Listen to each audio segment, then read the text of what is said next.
Creíamos que teníamos algo que aportar desde un punto de vista práctico, es decir, si yo quería hablar de emprendimiento, tenía que haber emprendido. Con esta evolución de la inteligencia artificial, mucha gente está empezando a entrar un poco de pánico. Pero si tú solo te gradúas y crees que por el simple hecho de tener un título tienes garantizado trabajo, estás equivocado. ¿El sistema universitario está obsoleto? Veamos la inteligencia artificial no como un buscador.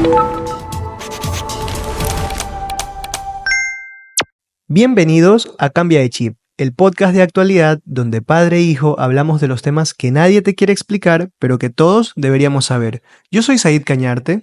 Y yo, Aarón Cañarte. Nos encuentras en nuestras redes sociales como Somos CDC Podcast, para que puedas encontrar contenido tanto los jueves como todos los días, donde vamos a poder debatir, consensuar y tener un punto de vista probablemente diferente, donde podamos empezar a hacer el cambio de chip. Empecemos.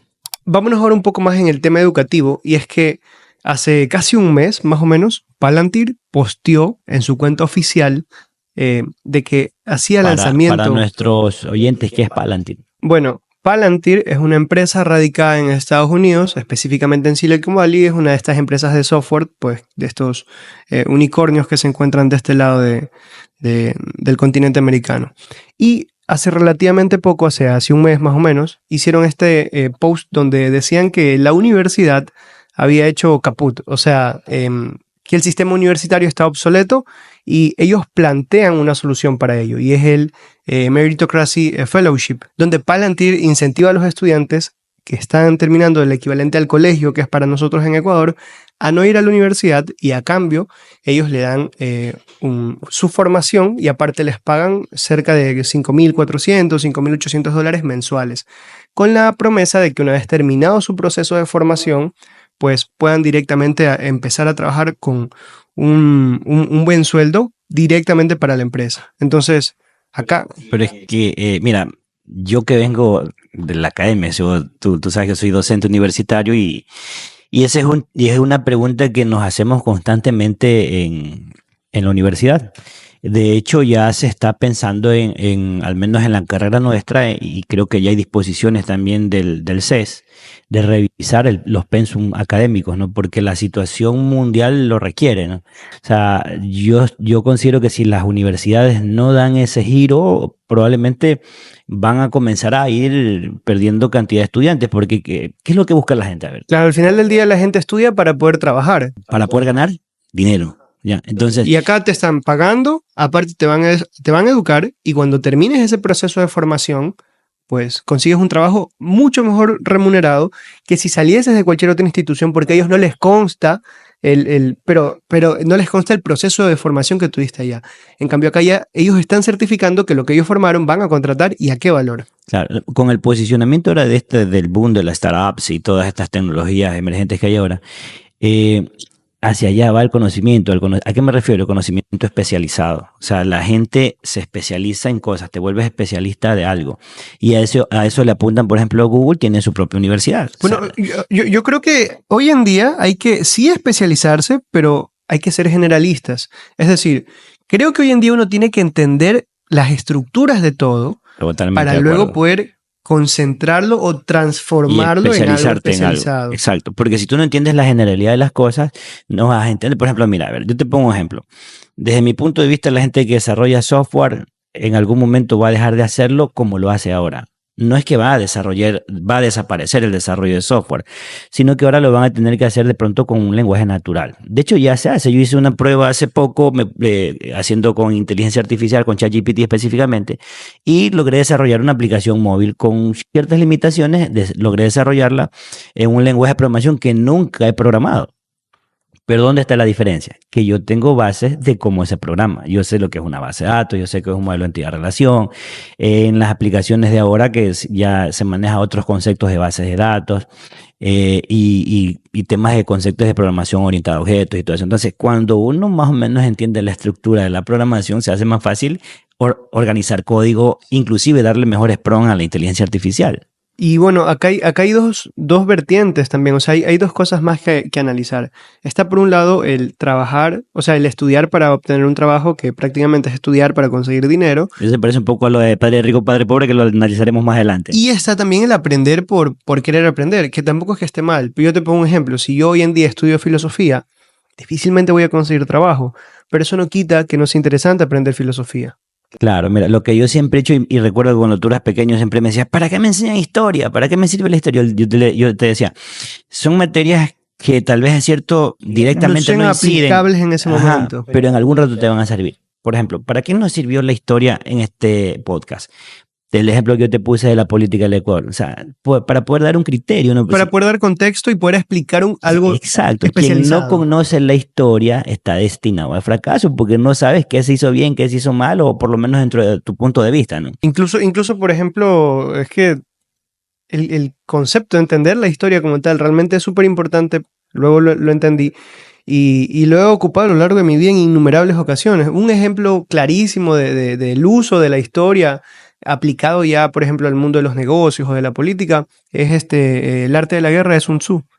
O sea, son cosas que ocurrieron hace mucho tiempo probablemente y son aplicables. Que a nivel de estrategias, tanto de marketing, estrategia de negocios, es un libro que se sigue aplicando a nivel de política, a nivel del deporte. Y no solo necesariamente tiene que ser que te has leído un libro o algo en específico, sino, por ejemplo, cuando hacíamos política en la universidad, en alguna ocasión perdimos una campaña y fue tipo, en la siguiente, ¿qué hicimos mal? ¿Por qué perdimos? Entonces, eso es esa historia, entender. Y así también... y manejar temas estadísticos y análisis de números y todo eso, o sea...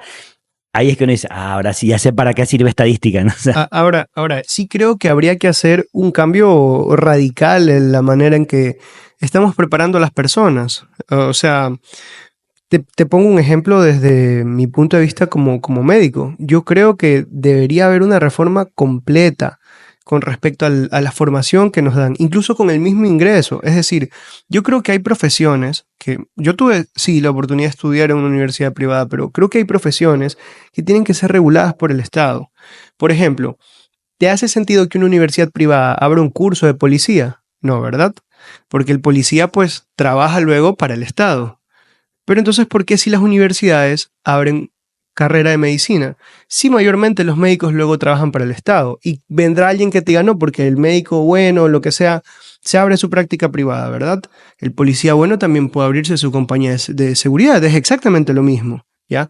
Entonces, ¿por qué creo que deberían ser reguladas? Por dos motivos principalmente. Uno, es que la universidad privada pues me cobra, ¿verdad? Y me enseña, pero luego cuando estoy en el internado y en la rural, a mí me paga el Estado, a mí no me paga la universidad privada. Entonces debería formar parte de un proyecto de planificación. eso trae muchos problemas y dentro de esa planificación lo que yo siempre he discrepado es, las universidades están pensando cuánto daño le hacen a ciertas carreras, por ejemplo, que gradúan una X cantidad de médicos cuando hoy hay una sobrepoblación de médicos. ¿Ya?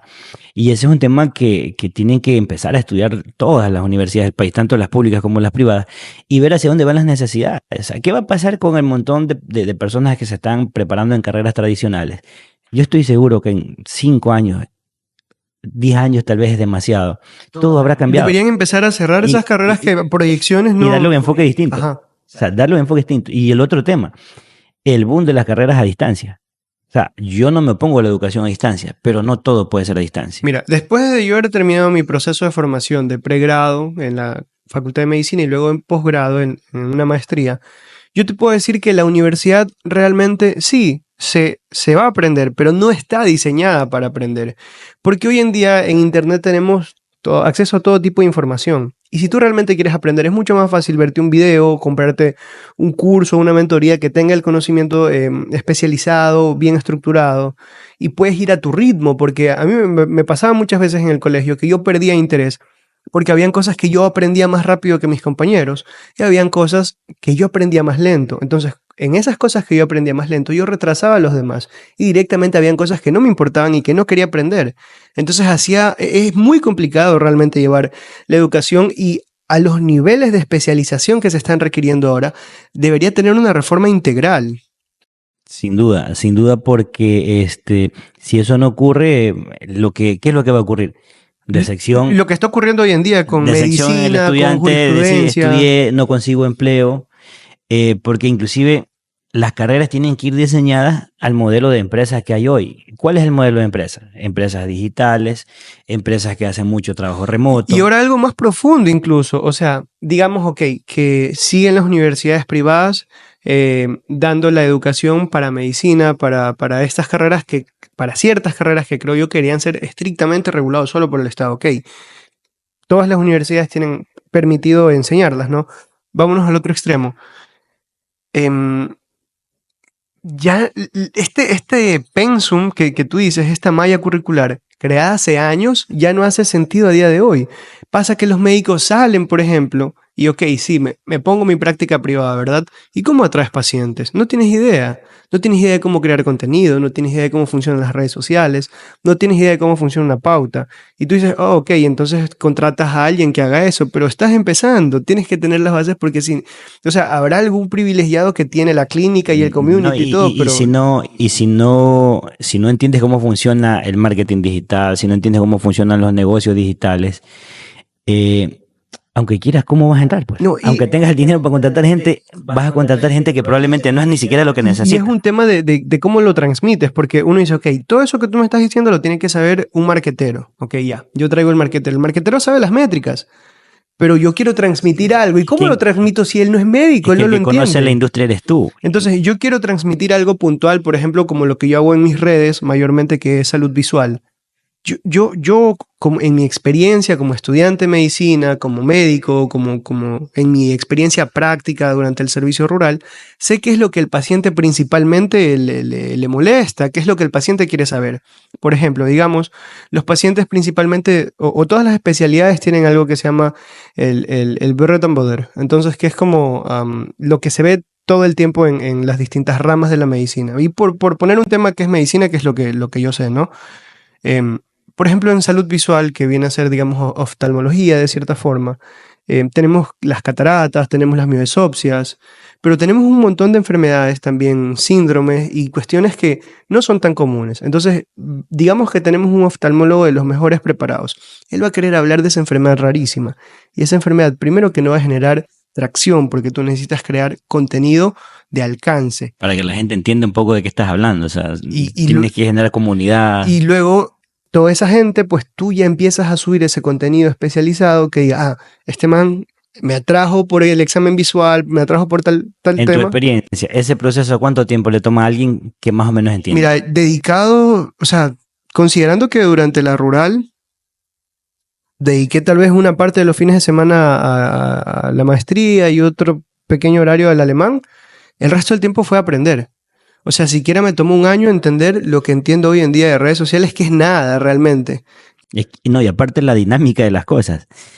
Más adelante hablaremos un poco también de la inteligencia artificial, pero ¿cuál es la mejor inteligencia artificial?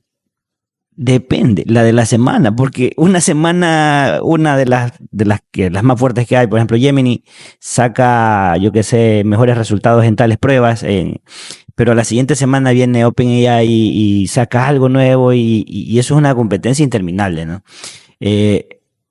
¿Dónde está el secreto? En estar al día en estos temas. Justo este programa es para eso. Es solo un ejemplo, o sea, estamos hablando solo de marketing pero la inteligencia artificial es otra historia, el tema legal también es otra historia. Mira, ahora en la experiencia que he adquirido, que ya en su momento lo podremos comentar, de que fundé una startup con un grupo de amigos de la universidad y bueno, otros que conocí poco después, el tema legal. Cuando uno es médico, o sea, vemos una carrera que se llama medicina legal, pero las leyes son tan amplias y el no conocerlas no te... Todo profesional debería estudiar por lo menos la Constitución. A mí en la universidad sí me dieron una materia que se llamaba Elementos de Derecho. Y veo pasar el tiempo y yo creo que todas las carreras, todas, sin excepción alguna, deberían ver eso porque tú tienes que saber cómo se hace un contrato, cuáles son las bases legales de esto, de lo otro, las implicaciones legales en el caso de ustedes, los médicos que tienen que conocer la ley, que por tal A o B razón te pueden denunciar y querer hasta meter preso por mala práctica médica, reconocer todo aquello. Yo recuerdo que cuando yo recién entré a la universidad, yo estudié en la Universidad Espíritu Santo, a los estudiantes del Colegio Espíritu Santo les exigían para graduarse dar un examen sobre preguntas basadas en la Constitución del Ecuador. Y no solo eso, el examen era dado en conjunto con los padres, o sea, para que los padres también se involucraran en el tema legal. ¿Tú llevaste a tus papás? No, en mi caso yo te hablo que eso lo hacía en el colegio. Ah, ok, ok. Yo estudié en la universidad. Los Ok. estudiantes del colegio, para graduarse del colegio, tenían que hacerlo así. ¿Y eso hace qué tiempo más o menos? A ver, yo salí a ver, siquiera en el 96, 95, por ahí habrá sido eso. En el año Bueno, 95, si hay alguien 96. que esté estudiando en la actualidad, a día de hoy en ese colegio, pues nos podría hacer saber en los comentarios si se sigue manteniendo ese esquema. Sí, y me pareció bastante interesante porque realmente es que es fundamental que todo el mundo sepa sus derechos básicos, Ujú. o sea, a todo nivel. Y es una de las deficiencias tal vez del sistema educativo. No, y para ir cerrando un poco este tema, em, yo decía, por ejemplo, ok, permitamos que las universidades, que la empresa privada puedan educar a la gente, ¿verdad? Tenemos el fellowship de meritocracia que tienen acá Palantir, tenemos el fellowship de Peter Thiel, por ejemplo, por Y poner Google también ejemplos de tiene el Estados suyo. Unidos. De hecho, Google quiso venir al Ecuador a instalar su universidad en Valle de Caracas. Y con el tema de la delincuencia se detuvo todo ese proceso. Esperemos que Mira, ahora... mira cómo todo realmente se conecta y, o sea, ese es uno de los motivos por los cuales hemos hecho este podcast, porque alguien dice, no, zapatero a tu zapato, yo a mi bola, e ignoran un montón de temas que te condicionan y te afectan de tantas formas. Entonces, digamos, tenemos la empresa privada, tenemos las universidades privadas, tenemos las estatales, ¿verdad? Y suponiendo que en Estados Unidos, ¿no? Em, que en Ecuador existiese un sistema similar al que plantean estas empresas, imagínate que ocurriese lo siguiente. Si vienes tú, Aarón, y haces el fellowship de Aarón, entonces tú pagas a los estudiantes y de paso los educas, ¿verdad? Y entonces luego consiguen mejores oportunidades de trabajo. Hasta ahí perfecto, ¿verdad? Pero ¿qué va a pasar? La gente va a querer ir a tu fellowship. Entonces vamos a dejar de lado todas las universidades privadas y las universidades estatales, ¿verdad? Primero que eso va a generar un enorme problema, no solo a nivel, digamos, de flujo de estudiantes, a nivel económico, sino a nivel ya de gobierno. Porque ¿qué es lo que ocurre? Los gobiernos, de cierta forma, hay dos sectores que protegen mucho. Existen los sectores estratégicos, pero hay dos en particular, que son la salud y la educación, ¿verdad? Por el estado de bienestar, que todo el mundo tiene acceso a la educación, a la salud, ¿verdad?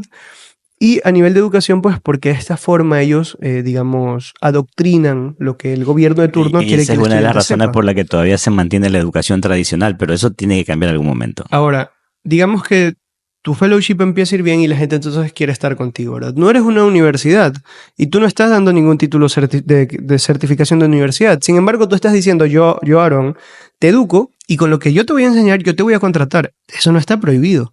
Y entonces todos vamos a querer aprender contigo y trabajar para ti. ¿En qué situación deja eso al gobierno? Los deja en una posición de desventaja y eso los va a obligar a cambiar, o sea, sin duda. La competencia hace que mejore todo el mundo. O sea, pasó, por ejemplo, rapidito te lo resumo porque ya hemos, creo que abordado bastante este tema. Pasó en el sistema de salud en Colombia. En Colombia, yo fui jefe de sistema en las clínicas Kennedy y cuando nosotros estábamos queriendo contratar un software de historia clínica electrónica, con los directivos de la empresa viajamos a Colombia y de hecho compramos la historia clínica de una empresa del grupo Carvajal, creo que era, y que estaba instalada en algunos hospitales grandes allá de Medellín y de Bogotá. ¿Cuál era el tema? Que allá, en su momento, el gobierno dijo, la seguridad social pueden participar los privados. Entonces, ¿qué pasó? Hubo una primera instancia en que la gente se fue al sector privado y afectó al Estado, ¿no? Y entonces el Estado, ¿qué hizo? Comenzó a fortalecerse, comenzó a trabajar como tenía que trabajar, comenzó a invertir en tecnología. ¿Y qué pasó? Que la gente después progresivamente empezó a regresar nuevamente al Estado, porque al final... Una de las cosas que yo coincido con Nayib Bukele, que dijo hace poco sobre el tema del control sobre la delincuencia, el Estado es el Estado. Claro. O sea, ¿quién le puede ganar al Estado? O sea, tienes todos los recursos, tienes todo el aparataje jurídico, la estructura de personas, instituciones. No te quitan los impuestos. Exacto. El tema está en que lo hagan bien. Entonces, esa competencia que hubo a nivel de la salud obligó que mejorara muchísimo el sistema de salud del Estado colombiano y es uno de los mejores que hay, al menos en la zona. Sí, pero bueno, eso, básicamente dejen una situación desventajosa y para... Pero la competencia es buena. Para analizar. Siempre la competencia va a obligar a mejorar. Si el Estado no se siente amenazado de esa manera, no va a cambiar nunca. Uh-huh. Entonces, el rato que comience a tener competencia, y el problema ahí va a es mejorar. que ya pues los políticos ya, o la parte, digamos, intelectual a donde atacan los políticos, de donde sacan mayormente elementos, que son las universidades, donde sacan los líderes, ya no van a estar en la universidad, van a estar en las empresas. Y eso los condiciona en el tablero de ajedrez ahora a tener que negociar con esas empresas. Exacto, o sea, lo que decíamos, la competencia va a cambiar el mercado y siempre ha sido así, históricamente siempre ha sido así, y eso es lo único que obliga al ser humano a mejorar. El mercado nunca se equivoca. El mercado es el que siempre va a llevar la razón. Lo importante, ¿dónde está el éxito? Entender el mercado. En todos los segmentos que tú te muevas, en lo que sea que hagas, lo importante es entender el mercado para que sepas en qué lado te debes parar. Bueno, tú nos ibas a hablar también algo de Gemini. Bueno, sí, hace poco hubieron unas pruebas. Tú sabes que estas inteligencias artificiales todas las semanas están sacando pruebas a ver quién es mejor en tal ámbito o no. Pero hay un examen, por decirlo así, un examen que le hacen a las inteligencias artificiales a ver cuál de ellas se comporta mejor como un ser humano. Entonces hay unos parámetros, hay un examen que mide estos parámetros, de la cual Gemini quedó en primer puesto. ¿Ok? Pero la pregunta que nos hacemos todos, bueno, ¿cuál es la mejor? ¿No? O sea, porque cada semana sale una noticia, por ejemplo, un poco antes de Gemini, ¿cuál fue el boom? DeepSeek. Aparte de ChatGPT, ¿con qué? Con la generación de imágenes, ¿no? Oh, ya, ok. Que fue un boom el tema de los animes y todo eso. Entonces, cosas que nos van a seguir sorprendiendo. Pero ¿dónde está el secreto? El secreto está en que nosotros veamos la inteligencia artificial no como un buscador, o sea, que no lo veamos como un navegador, que no lo veamos como un Google, ¿ya? Tú a Google le escribes algo y te da un montón de información, pero sin previo análisis, o sea, te muestra lo que encuentras en base a un índice, ¿ya? Pero el tema de la inteligencia artificial es que si tú, por ejemplo, haces análisis de datos, por ejemplo, yo te puedo citar unas situaciones que yo las he vivido, he hecho esas pruebas. Le subo archivos de Excel a la inteligencia artificial. Yo mayormente, te soy sincero, trabajo con ChatGPT porque tengo la versión paga y esa es la otra, ¿no? A veces la gente no ve el verdadero potencial de las inteligencias porque prueban un poquito. Claro. Y cuando pasa que la gente... Sí, pasa que cuando se te van acabando los tokens, te va bajando la categoría. Y la gente no lo nota, entonces uno dice, no, esta cosa se equivoca. De hecho, en las personas que utilizan inteligencia artificial hay dos perfiles. Digamos, los que entran con la intención de verlo fallar para decir, esto no funciona. Y los que entran y ven fallar y lo vuelven a intentar en un mes y ya funciona. Sí, de hecho, yo soy uno de esos. Inclusive cuando contraté la versión paga, que fue hace algunos meses. Como hace 3 meses fue. No, un poco más, porque fue como por octubre del año pasado. Claro. Ya. Comparado con las respuestas que me da hoy la versión paga mismo, es mucha la diferencia. Es brutal. O sea, inclusive la forma en que te responde también, la estructura que te hace para mostrarte. Antes como que te mostraba un pocotón de texto, ahora te lo da estructurado, te pregunta, te repregunta y te dice si te sugiere. Entonces, ¿dónde está el rol de nosotros? Es saber manejar la inteligencia desde el punto de vista, el potencial que tiene la inteligencia. Por ejemplo, no solo, como decía al inicio, no solamente verlo como un buscador, como un navegador, sino... No verlo como una herramienta que digamos, entorpezca el proceso de pensamiento humano, sino más bien que lo potencie. Un asistente. No buscarlo para hacer trampa. Exacto. O para encontrar algo ética, rápido. ¿No? O sea, el ChatGPT o cualquiera de las inteligencias debe ser un asistente de primer nivel que tú tienes contigo. Porque al final quien dirige todo eres tú. Tú eres quien le da el prompt. Exacto. Tú eres quien le da el prompt. Tú eres quien dirige qué es lo que quieras que haga la inteligencia artificial. Y mientras más eficiente y mientras mejor aprendas a entender cómo funciona la inteligencia artificial, mejores respuestas vas a tener. Te decía, tú puedes hacer análisis de datos partiendo de un archivo Excel. Puedes subir un archivo PDF o un Word y le pides que te haga análisis sobre esa información. Y sobre esa información le preguntas, le repreguntas. Yo he hecho la prueba también desarrollando software y me ha funcionado. O sea, me quedé sorprendido, te lo juro, me quedé sorprendido porque dije, voy a curiosear. Y dije, ¿me puedes ayudar a hacer esta aplicación de tales parámetros? Y dice, sí, yo puedo. Me dice, ok, lo primero que vamos a hacer, me dice, vamos a hacer el análisis de los datos. Quiero que me pases esta información y tú le vas alimentando. Una vez que tenía hecho ya el análisis y diseños de la aplicación, me dice, ahora sí, te voy a enseñar cómo instalar, por ejemplo, el Visual Studio. Pero ahí viene algo importante, y es que para poder llegar a ese punto debes tener las bases. Y lo que te digo es que se potencia cuando eres un generalista. Por ejemplo, hace poco nosotros estábamos haciendo pruebas dentro de Ometso. Ometso es una plataforma de telemedicina potenciada por inteligencia artificial que permite el análisis de datos, entre otras cosas. ¿Ok? Solo por poner contexto. Ahora sí. Hace poco en Ometso, que es la startup que inicié con mis amigos, pues estábamos haciendo unas pruebas porque queremos automatizar aún más el proceso de atención tanto de los médicos, de los psicólogos, de los nutricionistas, y estuvimos probando algunos prompts para agilizar todo este tema, ¿no? Nos tomó cerca de 2-3 días, pero hemos podido reducir el tiempo que le tomaba a nuestra nutricionista hacer una dieta de 40 minutos, tal vez hasta 1 hora, contando la atención, obviamente, a 20 minutos. Y pues Eso llega a ganar dinero. puede hacer 3 veces más su trabajo, prácticamente. Un nutricionista te puede hacer el trabajo de 2, de 3. De 2, de 3, exactamente. Y o sea, ahora, y aquí viene lo interesante.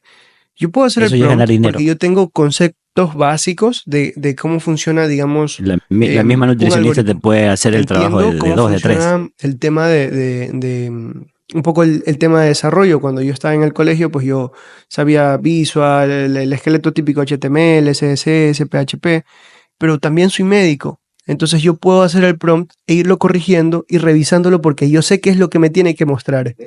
El nivel de especialización que tú tienes para eso probablemente muy pocos Ajá. médicos lo Entonces, tienen. esto nos permite hacer que, digamos, podamos brindar atención en menor tiempo y mucho más eficiente. Que ese es el tema. No perdemos calidad, pero ganamos tiempo. Y eso es Entonces, dinero. eso es lo que debe entender la gente. No le debe tener miedo a la inteligencia artificial. La inteligencia artificial vino para hacernos la vida más fácil, para poder dar mejores resultados y poder explotar nuestras capacidades. Por ejemplo, la capacidad de análisis y la velocidad con que lo hace la inteligencia artificial es mucho más rápido que la velocidad con que lo hacemos nosotros.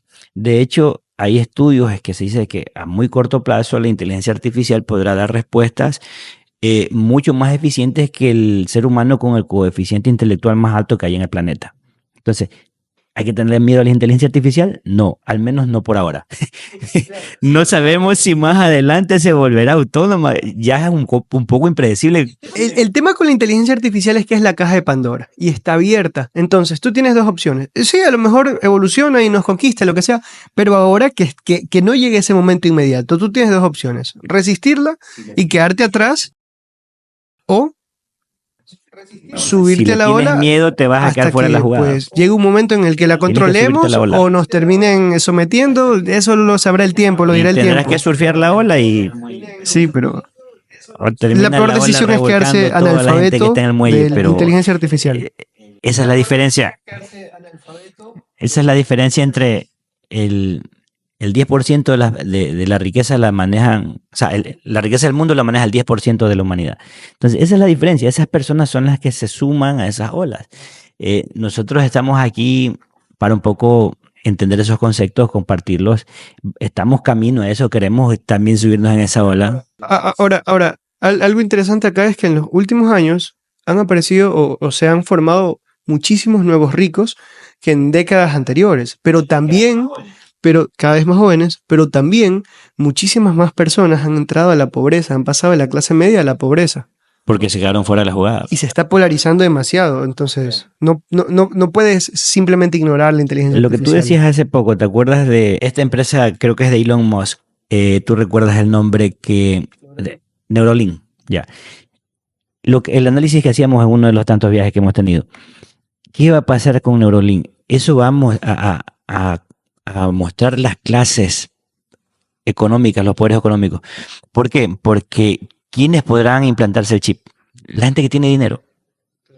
Un pobre va a quedar en desventaja competitiva porque si tú tienes un chip implantado y vas a tener mucha más información y vas a tener una ventaja competitiva ante un pobre que probablemente no lo va a poder tener. De hecho, es tan interesante, mira, por ahí hay un libro que es La historia de Google, que es una de mis empresas de tecnología favoritas. Y yo recuerdo que ya hace años se hablaba de que estaban haciendo estudios para implantar un chip similar a lo del Neuralink, sino que Elon Musk lo hizo más pomposo. Y para ese entonces, cuando yo era un niño, yo decía, qué increíble algún día poder conectar Google a mi cerebro. Pero ese Se pensamiento quedó corto. a día de hoy Al se tiempo quedó presente se quedó corto cortísimo. porque uno veía el Google. Es que Google era un Google es buscador nada. y aunque yo lo tuviera en mi cabeza, Google es tenía que nada estar al lado de la inteligencia buscando. artificial porque la inteligencia te sirve para hacer análisis de datos. Y razona mejor ya que En muchos algunos casos, humanos. y ese es el siguiente paso, que pueda razonar. Y ahí está el eslabón, que por eso dije, por ahora no hay que tenerle miedo. ¿Qué tal si llega a razonar y se te vuelve Claro, autónoma? O sea, ¿cómo la controlas? Es un tema también que todos los temas de hoy dan para hablar mucho más. Sí, sí. Y también las inteligencias, cada una como que se especializa en algo. Por ejemplo, ChatGPT más se enfoca un poco, bueno, hasta antes de que saliera este tema de los animes, que también parece que le están metiendo duro el tema de imágenes y video. Pero ChatGPT maneja bastante la parte de texto, análisis de datos y eso, ¿no? Y Google más bien va más como que a la capacidad de razonar, ¿no? O sea, la inteligencia de Google Gemini más bien es como que se enfoca más al razonamiento de los datos. Entonces, esa carrera va a estar interesante, no es muy fino poder diferenciarlo uno de lo otro, pero es que antes, ¿qué pasaba? Teníamos volúmenes inmensos de datos que costaba mucho analizarlo, inclusive la gente se especializaba en minería de datos y cosas como esas, que con la inteligencia artificial ahora eso es mucho más sencillo. Existen departamentos especializados para el No, pricing. maestrías, doctorados solamente en análisis de datos. Y hoy en día nosotros calculamos el pricing, comparamos la competencia, analizamos un sinnúmero de cosas que tranquilamente nos hubieran tomado una semana en un pagarle día. a alguien. O pagarle a alguien. O sea, es que la gente tiene que ser consciente de que es el momento de mayor capacidad de construcción de riqueza. Esas son las cosas que yo digo que la gente tiene que entender, que la inteligencia artificial te aporta, o sea, que no lo vean solamente como, le voy a preguntar el horóscopo, o sea, eso es perder el tiempo, o sea, ChatGPT llegará a un punto, tú que eres médico y lo sabes, lo hemos hablado varias veces, en algún momento va a reemplazar hasta parte del trabajo de los médicos. Uh-huh. De hecho, nuestra misión como Metso es eliminar el error humano de la ecuación a nivel de salud. Y que se entienda bien, no eliminar los médicos. Lo que va a pasar es que el médico va a pasar de un lugar a otro. Probablemente va a estar apoyado por una inteligencia, apoyado por una plataforma y probablemente en modo virtual en los casos que se pueda. Probablemente pase a ser algo así como un jefe de guardia, como un supervisor. Exacto, a través de la plataforma. O tal vez no. Así como pensábamos que algún día íbamos a tener Google en el cerebro y ahora hablamos de inteligencia artificial.